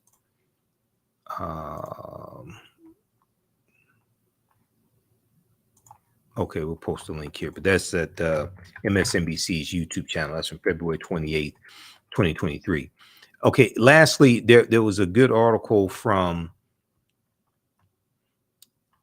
this is NBCWashington.com, NBC News in Washington, Washington, D.C., NBC News, Channel 4, Washington. Benefits denied. Older Black veterans battled for GI education and housing compensation, disability payments. Benefits denied. Older Black veterans battle for GI education and housing compensation, disability payments. Okay, so they go through, and they also talk about Lawrence Brooks. This article came out February 25th, 2023, and they talked about Lawrence Brooks, who turned 110 years old, and he was the oldest World War II veteran. He's African-American veteran. And they talk about the discrepancies in the GI Bill and the GI Bill Restoration Act introduced by Seth Moulton and Representative James Clyburn. Another of his sponsors say one approach, the GI Bill Restoration Act would award those lost benefits to the descendants of Black veterans. It was introduced in Congress in 2021, but with the price tag of $70 billion, as estimated by one of his sponsors, a Democratic Representative Seth Moulton of Massachusetts, it faltered. Another of his sponsors, James Clyburn of South Carolina, has vowed to reintroduce it to honor veterans who fought for American freedoms, but he doubts the bill will pass in the newly Republican-controlled House of Representatives. In the meantime, Representative James Clyburn is supporting a compromise that might have a better chance of passing. It would make home loans available to descendants of all veterans, regardless of race, who did not receive them. It would make home loans available to descendants of all veterans, regardless of race, who did not receive them. And rather than education benefits paid by the federal government, it would provide no money down, low interest home loans backed by the Department of Veteran Affairs. Quote, these were the people who made sacrifices to guarantee these freedoms, James Clyburn said, and they ought to be treated fair. Okay, so read the rest of this article here. It's kind of a lengthy one from NBC Channel 4, Washington, NBCWashington.com. Benefits denied. Older Black veterans battle for GI education and housing compensation, disability payments. This is from February 25th, 2023. It was updated February 27th, 2023. All right, so check out that article also. If you like this type of information, be sure to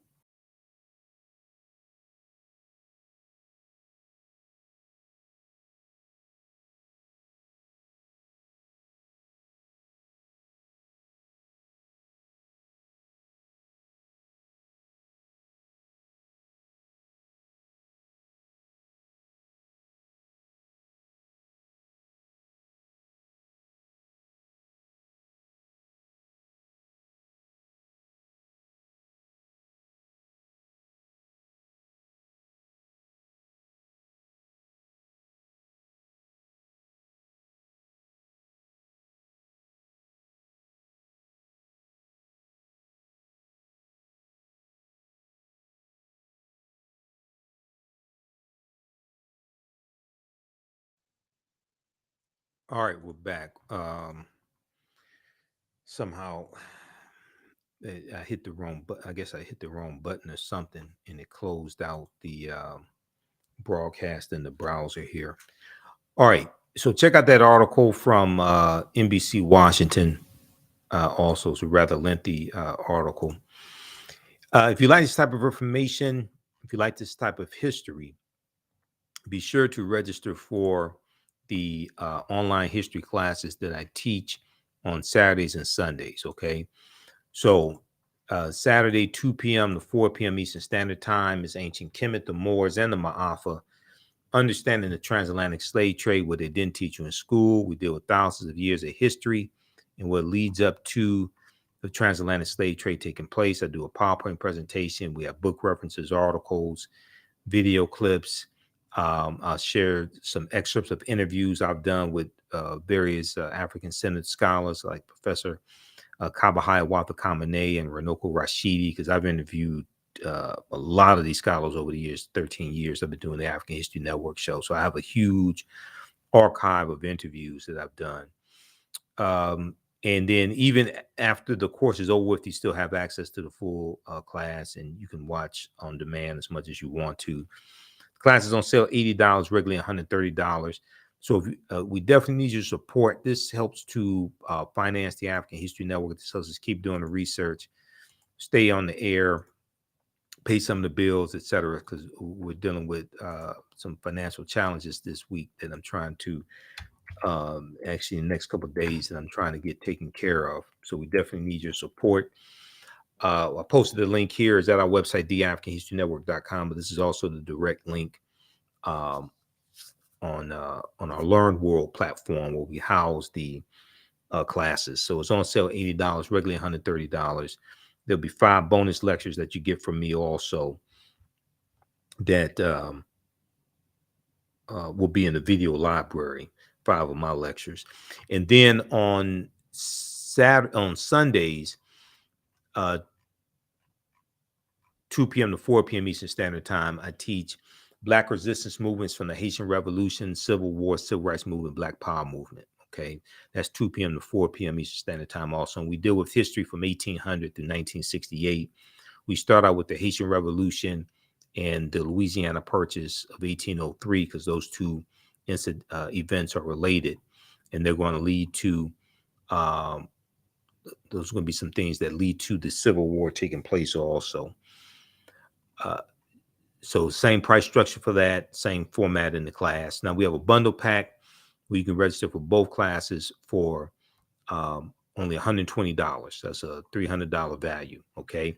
If you've taken any of my classes in the past, any of my online classes in the past, email me at TheAHNShow@TheAfricanHistoryNetwork.com. Email us at TheAHNShow@TheAfricanHistoryNetwork.com, and you'll get a 50% discount on the bundle pack of courses. Okay, you get a 50% discount on the bundle pack of courses. Email us at AHNShow@TheAfricanHistoryNetwork.com. Now, also on Saturday, I'm doing a free lecture, a free online lecture at our online school dealing with great African women in history, the mothers of civilization. We know March is Women's History Month and Black Women's History Month. So 12 noon to 1:30 p.m. we'll do Great African Women in History, the Mothers of Civilization. This is part 2. I did part 1 this past Saturday. That's a free online lecture that you can register for also. We have the information around the homepage of our website, TheAfricanHistoryNetwork.com.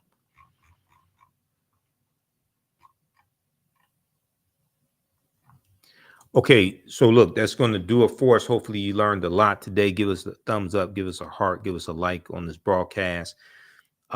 Please also financially support the African History Network if you like this type of information, if you learned a lot from us over the past 13 years, or if you just found out about us today. We definitely need your support as well. Remember, right now is correct wrong behavior. It's not over till we win. Wakanda forever. And we'll talk to you next time. Peace.